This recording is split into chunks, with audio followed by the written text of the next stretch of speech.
Bihar board channel पर आप सभी का हार्दिक स्वागत है। बच्चों, इस वीडियो में हम बिहार बोर्ड के कक्षा 9वीं के गणित के अध्याय 1 संख्या पद्धति का परिचय पढ़ेंगे। तो इस वीडियो को देखने से आपके अध्याय 1 संख्या पद्धति के सारे कंसेप्ट क्लियर हो जाएंगे, सारे फंडामेंटल्स आपके क्लियर हो जाएंगे, सारे बेसिक्स आपको पता चल जाएंगे।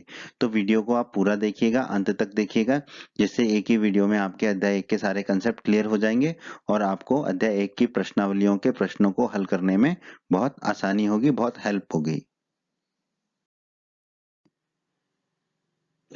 आप अगर बिहार बोर्ड के चैनल पर नए हैं और आपने अभी तक बिहार बोर्ड के चैनल को सब्सक्राइब नहीं किया है, तो जल्दी से सब्सक्राइब बटन को दबाकर हमारे बिहार बोर्ड के चैनल को सब्सक्राइब कर लीजिए और बेल आइकन को भी दबा दीजिए। इससे आपको हमारे चैनल पर जब भी कोई नया वीडियो आएगा, तो उस वीडियो का नोटिफिकेशन सबसे पहले आपको मिलेगा। और जब भी आप यूट्यूब पर सर्च करेंगे वीडियोस को, तो हमारे चैनल के वीडियोस आपको ऊपर दिखाई देने लगेंगे। अध्याय 1 संख्या पद्धति के परिचय के वीडियो में हम सबसे पहले पढ़ेंगे संख्याओं के बारे में, संख्याओं के प्रकार के बारे में और उनकी परिभाषाओं को, और उदाहरण के माध्यम से उन्हें समझेंगे। फिर हम संख्याओं पर संक्रियाएं करेंगे, यानी कि ऑपरेशंस करेंगे। फिर हम सर्वसमीकाओं को पढ़ेंगे, यानी कि कुछ सूत्रों का अध्ययन करेंगे। हर का परिमेयकरण करना सीखेंगे और घातांक के नियमों को पढ़ेंगे। शुरुआत करते हैं वास्तविक संख्या से।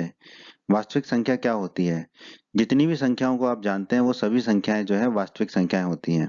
कोई भी संख्या आप मन में सोचिए, तो जो भी संख्या आप सोच रहे हैं मन में, वो संख्या वास्तविक संख्या होगी। उदाहरण के माध्यमों से समझ लेते हैं, जैसे कि -3, -2, -1, 1, 2, 3, या -1/3, 0, 1/4, 1/2। सभी संख्याएं, कोई भी संख्या जो आप सोच सकते हो, वो वास्तविक संख्या होती है। और उदाहरण ले लीजिए, -6, 0, 4, -7/9, 1/3, √2, √7। कोई भी संख्या जो आप सोच सकते हो, वो संख्या जो है वास्तविक संख्या होती है। अब हम वर्गीकरण करेंगे वास्तविक संख्या का, कि वास्तविक संख्या दो प्रकार की होती हैं। पहला प्रकार है परिमेय संख्या, जिसे अंग्रेजी में रेशनल नंबर्स कहते हैं, और दूसरा प्रकार है अपरिमेय संख्या, जिसे अंग्रेजी में इरेशनल नंबर्स कहते हैं। अब हम चर्चा करेंगे परिमेय संख्या और अपरिमेय संख्या दोनों की।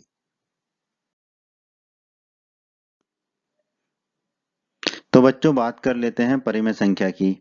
परिमेय संख्या, संख्या r को परिमेय संख्या कहा जाता है यदि इसे p/q के रूप में लिखा जा सकता है, जहां p और q पूर्णांक है और q का मान शून्य नहीं है। बटे में कभी भी शून्य नहीं होता, ठीक है, इसलिए q का मान शून्य नहीं होगा। तो किसी भी संख्या को अगर हम p/q के रूप में लिख सकते हैं, मतलब दो संख्याओं के बटे के रूप में लिख सकते हैं, जहां पर p और q पूर्णांक होंगे, तो ऐसी संख्या परिमेय संख्या कहलाती है। पूर्णांक क्या होते हैं, ये अभी हम आगे वीडियो में समझेंगे। तो किसी भी संख्या को अगर हम p/q के रूप में लिख सकते हैं, तो वो संख्या परिमेय संख्या होती है हमारी। उदाहरण देख लेते हैं, जैसे कि 2/7, 1/3, -25/1, 8/4, 25/38, 6/6। मतलब कोई भी संख्या जिसे हम p/q के रूप में लिख सकते हैं, वो परिमेय संख्या कहलाती है हमारी। हमने अभी देखा कि सभी संख्याएं वास्तविक संख्याएं होती हैं, और वास्तविक संख्या दो प्रकार की होती हैं, परिमेय संख्या और अपरिमेय संख्या। तो इसका मतलब हम कह सकते हैं कि जो संख्या परिमेय संख्या नहीं है, वो संख्या क्या होगी, अपरिमेय संख्या होगी। और इसकी परिभाषा देख लेते हैं। संख्या s को अपरिमेय संख्या कहा जाता है यदि इसे p/q के रूप में ना लिखा जा सकता हो। अभी हमने पढ़ा था कि परिमेय संख्या होती है जिसे हम p/q के रूप में लिख सकते हैं। तो अगर किसी संख्या को हम p/q के रूप में नहीं लिख सकते, तो वो संख्या होगी अपरिमेय संख्या। बाकी चीज वही है, p और q पूर्णांक है और q का मान शून्य नहीं है।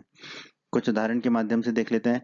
√2 जो है, उसे हम p/q के रूप में नहीं लिख सकते। उसका मान कुछ 1.4141 डॉट डॉट डॉट इस प्रकार होता है। तो अगर √2 को हम p/q के रूप में नहीं लिख सकते, तो √2 अपरिमेय संख्या है। उसी प्रकार √5 को देख लेते हैं। इसको भी हम p/q के रूप में नहीं लिख सकते, तो ये भी एक अपरिमेय संख्या है। पाई को देख लेते हैं। पाई को आप कहेंगे कि हम 22/7 लिख सकते हैं, परंतु बच्चों, पाई का जो मान होता है वो 22/7 नहीं होता है। ये सिर्फ अपनी सरलता के लिए हम लिख लेते हैं, लगभग मान होता है 22/7। तो पाई का असली मान तो किसी को पता ही नहीं है आज तक। तो पाई का लगभग मान होता है 22/7। इसलिए जो है, पाई को हम p/q के रूप में नहीं लिख सकते हैं। तो पाई को जब हम p/q के रूप में नहीं लिख सकते, तो पाई जो है वो अपरिमेय संख्या होगी। तो हमेशा के लिए याद कर लीजिए आप, अपने जिंदगी भर के लिए, कि पाई जो है वो एक अपरिमेय संख्या है, और 22/7 जो है वो पाई का लगभग मान है।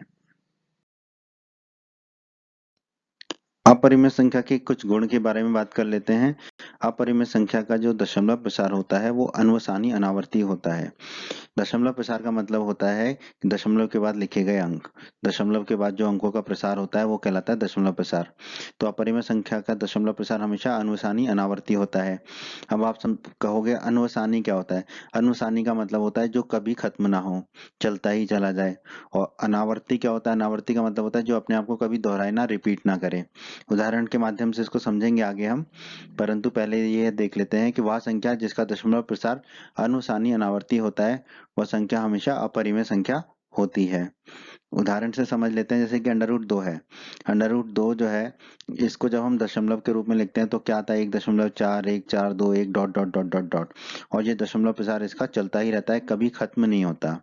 तो जब दशमलव प्रसार कभी खत्म नहीं होता उसे कहते हैं अनुसानी। और देखिए यहाँ पर ये कभी रिपीट भी नहीं कर रहा है, अपने आप को दोहरा नहीं रहा है। तो अगर रिपीट नहीं कर रहा है, दोहरा नहीं रहा है, तो ये हो जाएगा अनावर्ती। तो अंडर रूट 2 का जो दशमलव प्रसार है वो क्या हो गया? कभी खत्म नहीं हो रहा इसलिए अनुसानी, और रिपीट नहीं कर रहा है अपने आप को इसलिए अनावर्ती। तो ये हो गया अनुसानी अनावर्ती। और अगर किसी संख्या का दशमलव प्रसार अनुसानी अनावर्ती होता है तो वो संख्या कहलाती है अपरिमेय संख्या। इसलिए अंडर रूट 2 जो है वो अपरिमेय संख्या है। उसी प्रकार अंडर रूट 5 को देख लीजिए, ये है 2.236 dot dot dot dot dot. तो इसका भी दशमलव प्रसार जो है अनंत तक जाता है, कभी समाप्त नहीं होता है, कभी खत्म नहीं होता है। तो दशमलव प्रसार कभी खत्म नहीं हो रहा अंडर रूट 5 का, तो ये हो गया अनुसानी। और कोई भी अंक जो है बार बार दोहरा नहीं रहे, अपने आप को रिपीट नहीं कर रहे हैं, अगर दोहरा नहीं रहे, रिपीट नहीं कर रहे हैं, तो ये हो गया अनावर्ती। तो अंडर रूट 5 का दशमलव प्रसार हो गया अनुसानी अनावर्ती। अनुसानी क्योंकि कभी खत्म नहीं हो रहा, अनावर्ती क्योंकि रिपीट नहीं कर रहा। और हम जानते हैं दशमलव प्रसार अगर अनुसानी अनावर्ती है तो वो अपरिमेय संख्या होगी, इसलिए अंडर रूट 5 भी अपरिमेय संख्या है। उसी प्रकार पाई का मान देख लेते हैं, 3.1415 dot dot dot dot dot. तो पाई का भी दशमलव प्रसार कभी खत्म नहीं हो रहा इसलिए अनुसानी। और अंक रिपीट नहीं कर रहे कोई भी अंक अपने आप को, तो अनावर्ती। तो पाई का जो दशमलव प्रसार क्या है? कभी खत्म नहीं हो रहा इसलिए अनुसानी, और अपने आप को दोहरा नहीं रहा इसलिए अनावर्ती। तो पाई का दशमलव प्रसार हो गया अनुसानी अनावर्ती। और हम जानते हैं अगर किसी संख्या का दशमलव प्रसार अनुसानी अनावर्ती है तो वो संख्या अपरिमेय संख्या होती है। तो पाई क्या है? हमारी अपरिमेय संख्या है। अपरिमेय संख्या के बारे में हमें इतना ही पढ़ना था। अब हम परिमेय संख्या के बारे में थोड़ा सा आगे पढ़ेंगे। परिमेय संख्या जो होती है वो 3 प्रकार की होती है, या तो वो पूर्णांक होगी, या वो शांत होगी, या वो अनुसानी आवर्ती होगी। अब हम तीनों ही प्रकार को पढ़ लेते हैं। पूर्णांक, तो पूर्णांक का जो है पहले हम संधि विच्छेद कर लेते हैं। पूर्णांक का संधि विच्छेद करेंगे तो मिलेगा पूर्ण धन अंक। पूर्ण का मतलब होता है पूरा, तो पूर्णांक का मतलब हो गया पूरा अंक। तो जो भी अंक पूरा अंक होता है वो कहलाता है हमारा पूर्णांक, यानी कि दशमलव के बाद उसमें सिर्फ शून्य आता है। तो ऐसे अंक जिनमें दशमलव के बाद कुछ भी नहीं आता, सिर्फ शून्य आता है, वो कहलाते हैं हमारे पूर्णांक। जैसे कि -3 -2 -1 0 1 2 3। अब इनके आगे दशमलव लगा के देखते हैं क्या आता है। तो -3 को कैसे लिख सकते हैं? -3.0, -2 को -2.0, -1 को -1.0, 0 को 0.0, 1 को 1.0, 2 को 2.0, 3 को 3.0। तो जब दशमलव के बाद सिर्फ शून्य आए और कुछ ना आए तो वो कहलाते हैं हमारे पूर्णांक। तो पूर्णांक का मतलब है पूरे अंक जिसमें दशमलव के बाद कुछ नहीं आता, या दशमलव लगाने की आवश्यकता ही नहीं होती जिन अंकों में, वो अंक होते हैं हमारे पूर्णांक। परिमेय संख्या का दूसरा प्रकार है शांत दशमलव। तो हम जानते हैं अगर किसी भी संख्या को हम p बटा q के रूप में लिख सकते हैं तो वो परिमेय संख्या होती है। तो संख्या p बटा q कुछ चरणों के बाद दशमलव प्रसार का अंत हो जाता है। हम ऐसी संख्याओं के दशमलव प्रसार को क्या कहते हैं? शांत दशमलव कहते हैं। उदाहरण से समझ लेते हैं कि जैसे p बटा q मतलब 9/4 लिया हमने, 9 में 4 का भाग देंगे तो हमें मिलता है 2.25। अब 5 के बाद कुछ नहीं आ रहा यहाँ पर, इसका मतलब दशमलव प्रसार का अंत हो गया। ऐसे दशमलव प्रसार को हम कहते हैं शांत दशमलव। दूसरा उदाहरण ले लेते हैं, जैसे कि 25/8। 25 में 8 का भाग देंगे, 25 में 8 का भाग देंगे तो हमें मिलेगा 3.125। अब 5 के बाद यहाँ कुछ नहीं आता है आगे, तो यहाँ पर दशमलव प्रसार का अंत हो गया। तो जब भी दशमलव प्रसार का अंत हो जाता है तो ऐसी संख्याओं के दशमलव प्रसार को हम कहते हैं शांत दशमलव। तो ये दूसरा प्रकार है हमारा परिमेय संख्या का, कि जब हम भाग देते हैं p में q का, तो कुछ चरणों के बाद अगर दशमलव प्रसार का अंत हो जाता है तो वो कहलाता है हमारा शांत दशमलव।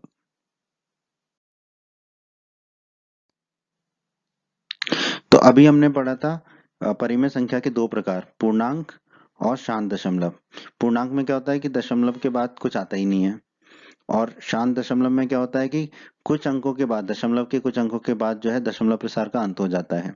अब तीसरा प्रकार है परिमेय संख्या का अनुसानी आवर्ती। वो क्या है देख लेते हैं। संख्या p बटा q कुछ चरणों के बाद शेष की पुनरावृत्ति होने लगती है, जिससे दशमलव प्रसार निरंतर जारी रहता है, मतलब कभी खत्म नहीं होता। दूसरे शब्दों में हमें भागफल में अंकों का एक पुनरावृत्ति खंड प्राप्त होता है, तब हम यहाँ कहते हैं कि यह प्रसार जो है वो अनुसानी आवर्ती है। तो हमने अपरिमेय संख्या में पढ़ा था अनुसानी अनावर्ती, मतलब जो कभी खत्म ना हो और जो कभी दोहराए ना, अनावर्ती। पर यहाँ पर क्या है, अनुसानी आवर्ती, मतलब जो कभी खत्म ना हो वो तो सेम है हमारा अपरिमेय संख्या जैसा, परंतु ये है आवर्ती, मतलब जो अपने आप को दोहराएगा। उदाहरण से समझ लेते हैं, जैसे कि 1/3। 1 में 3 का भाग देंगे तो हमें मिलेगा 0.33333। तो देखो ये कभी खत्म नहीं हो रहा, इसलिए अनुसानी है, परंतु 3 अपने आप को दोहरा रहा है, इसलिए आवर्ती है। तो ये दशमलव प्रसार है हमारा अनुसानी आवर्ती। इसको हम 0.3 का बार भी लिख सकते हैं। दूसरा उदाहरण ले लें 1/7। तो 1/7 होता है 0.142857, 142857, 142857। ऐसे ही अपने आप को दोहराता रहता है और अनंत तक जाता है, कभी खत्म नहीं होता। कभी खत्म नहीं हो रहा इसलिए अनुसानी, अपने आप को दोहरा रहा है इसलिए आवर्ती। तो इसको भी हम लिख सकते हैं 0.142857 का बार। आप अगर बिहार बोर्ड के चैनल पर नए हैं और आपने अभी तक बिहार बोर्ड के चैनल को सब्सक्राइब नहीं किया है, तो जल्दी से सब्सक्राइब बटन को दबाकर हमारे बिहार बोर्ड के चैनल को सब्सक्राइब कर लीजिए और बेल आइकन को भी दबा दीजिए। इससे आपको हमारे चैनल पर जब भी कोई नया वीडियो आएगा तो उस वीडियो का नोटिफिकेशन सबसे पहले आपको मिलेगा। और जब भी आप यूट्यूब पर सर्च करेंगे वीडियोस को, तो हमारे चैनल के वीडियोस आपको ऊपर दिखाई देने लगेंगे। तो हमने परिमेय संख्या के तीनों प्रकार देख लिए। अब हम चर्चा को आगे बढ़ाएंगे पूर्णांक से। पूर्णांक दो प्रकार के होते हैं, या तो ऋणात्मक पूर्णांक होगा या वो पूर्ण संख्या होगी। ऋणात्मक पूर्णांक, जैसा कि नाम में ही निहित है कि ऐसा पूर्णांक जो कि ऋणात्मक है, नेगेटिव है, वो कहलाता है ऋणात्मक पूर्णांक। तो पूर्णांकों में से जो पूर्णांक नेगेटिव होंगे, ऋणात्मक होंगे, वो कहलाएंगे ऋणात्मक पूर्णांक। उदाहरण से समझ लेते हैं, जैसे कि -5, -4, -3, -2, -1 इत्यादि, ये सब क्या है, हमारे ऋणात्मक पूर्णांक है। तो ऋणात्मक पूर्णांक में हमेशा माइनस का साइन आएगा, माइनस का चिन्ह आएगा, और वो पूर्णांक होगा। तो माइनस के चिन्ह के साथ जो पूर्णांक होंगे वो कहलाएंगे हमारे ऋणात्मक पूर्णांक। पूर्णांक को हमने दो भाग में बांटा था। पूर्णांक का पहला भाग था हमारा ऋणात्मक पूर्णांक और दूसरा भाग है पूर्ण संख्या। तो अगर हम पूर्णांक में से ऋणात्मक पूर्णांक को हटा दें तो क्या बचेगा हमारा, धनात्मक पूर्णांक और शून्य बचेगा। तो पूर्ण संख्या क्या होगी, या तो धनात्मक पूर्णांक होगा या शून्य होगा। उदाहरण से समझ ले तो 0, 1, 2, 3, 4। 1, 2, 3, 4 क्या है, धनात्मक पूर्णांक है, और शून्य तो शून्य है, ठीक है। तो पूर्ण संख्या होगी धनात्मक पूर्णांक और शून्य में को मिला के बनेगी हमारी पूर्ण संख्या। चर्चा को थोड़ा आगे बढ़ाते हैं। पूर्ण संख्या दो प्रकार की होती है, या तो वो शून्य होगा या वो होगी प्राकृत संख्या, या हम कह दें उसे धनात्मक पूर्णांक। तो दोनों की चर्चा कर लेते हैं। शून्य तो शून्य ही होगा, जीरो होगा, ठीक है, इसकी चर्चा करने की कोई आवश्यकता नहीं है। शून्य का मतलब शून्य है, जीरो है। प्राकृत संख्या की हम थोड़ी सी चर्चा कर लेते हैं, क्योंकि इसके नाम जो है वो इम्पोर्टेंट है। तो प्राकृत संख्या का दूसरा नाम है धनात्मक पूर्णांक। जैसे कि आपके भी दो दो नाम होते हैं, ठीक है, कल्लू नाम होता है, बिल्लू नाम होता है, टिल्लू नाम होता है, और स्कूल में कुछ और नाम होता है। उसी प्रकार प्राकृत संख्या जो है वो, उसका दूसरा नाम है धनात्मक पूर्णांक। तो धनात्मक पूर्णांक से तो आप समझ सकते हैं कि ऐसा पूर्णांक जो कि धनात्मक है वो धनात्मक पूर्णांक होता है। तो प्राकृत संख्या भी धनात्मक पूर्णांक ही होते हैं। तो धनात्मक पूर्णांक के जो उदाहरण है 1, 2, 3, 4, 5 इत्यादि, ऐसे पूर्णांक जो धनात्मक है वो धनात्मक पूर्णांक कहलाएंगे, और धनात्मक पूर्णांक का ही दूसरा नाम है प्राकृत संख्या। तो जब भी प्रश्न में प्राकृत संख्या कहा जाएगा, आपको समझना है कि धनात्मक पूर्णांक की बात की जा रही है। तो पूरी चर्चा का एक बार जल्दी से रिवीजन कर लेते हैं। वास्तविक संख्या दो प्रकार की होती हैं, परिमेय संख्या और अपरिमेय संख्या। परिमेय संख्या वो होती है जिसे हम p बटे क्यू के रूप में लिख सकते हैं। अपरिमेय संख्या को हम p बटे क्यू के रूप में नहीं लिख सकते हैं। और अपरिमेय संख्या जो होती है वो होती है अनुसानी अनावर्ती। अब परिमेय संख्या तीन प्रकार की होती है, पूर्णांक होगी या शांत होगी या अनुसानी आवर्ती होगी। पूर्णांक दो प्रकार के होंगे, या तो ऋणात्मक पूर्णांक या पूर्ण संख्या। पूर्ण संख्या दो प्रकार की होगी, या तो शून्य या प्राकृत संख्या। प्राकृत संख्या को ही धनात्मक पूर्णांक भी कहते हैं।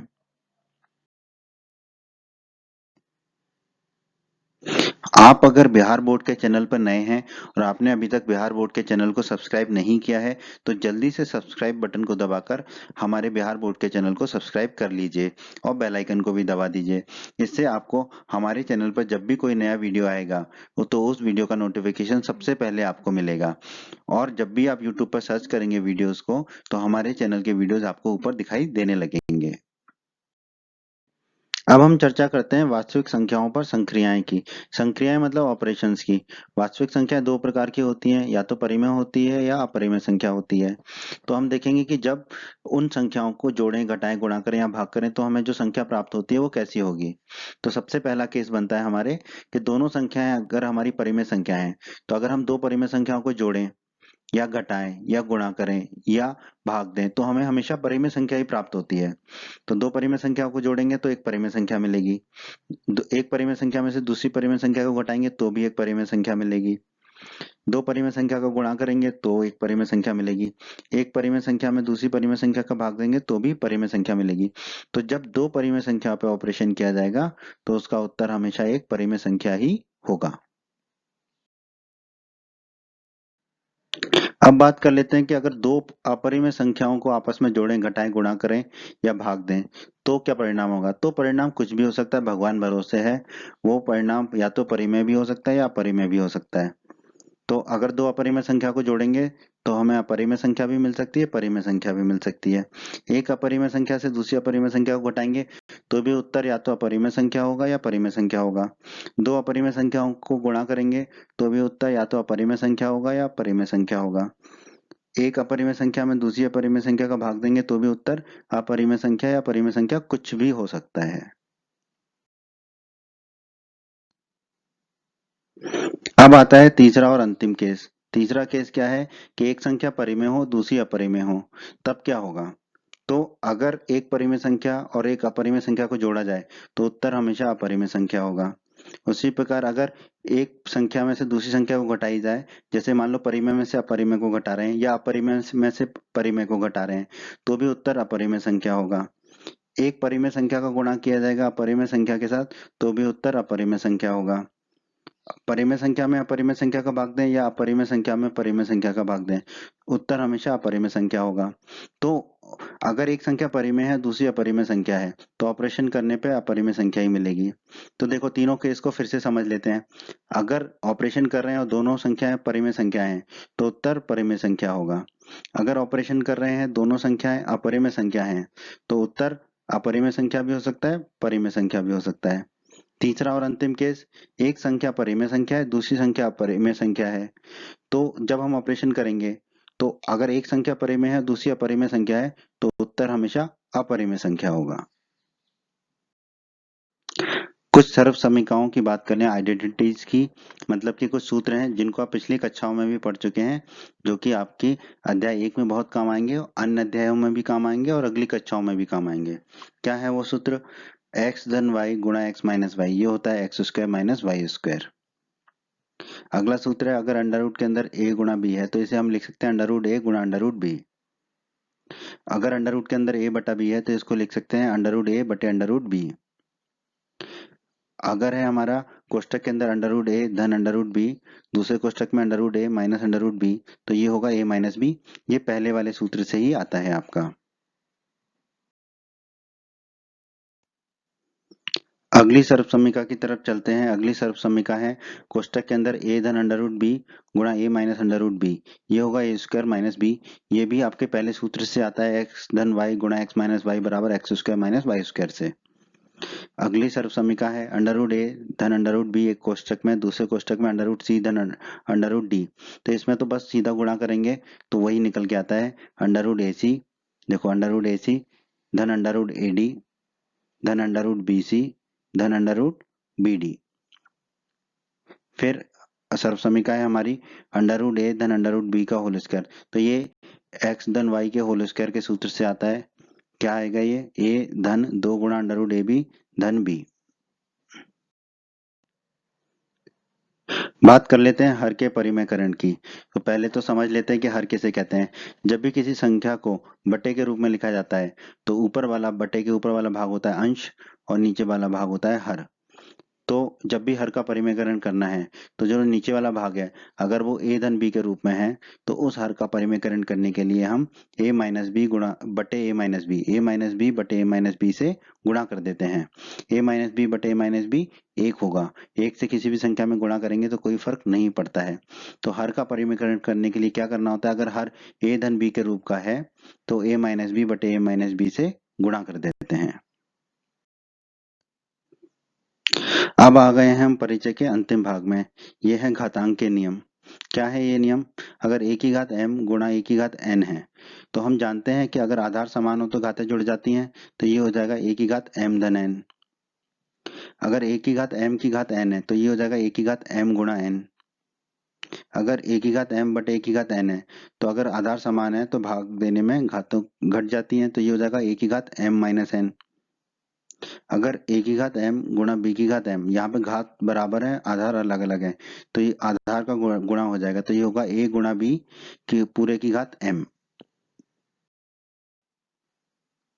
अगला घातांक का नियम है a की घात 0 बराबर 1। अगर किसी भी संख्या की घात 0 हो तो वो 1 के बराबर होता है, संख्या कुछ भी हो। 1 बटा a की घात n ये हो जाएगा a की घात माइनस n। तो बच्चों अध्याय 1 के परिचय की वीडियो में इतना ही है। अब आप जो है अध्याय 1 की प्रश्नावलियों को हल करें। ये वीडियो देखने के बाद आपको अध्याय 1 की सभी प्रश्नावलियों को हल करने में बहुत आसानी होगी। उम्मीद करते हैं बच्चों आपको हमारा ये वीडियो पसंद आया होगा।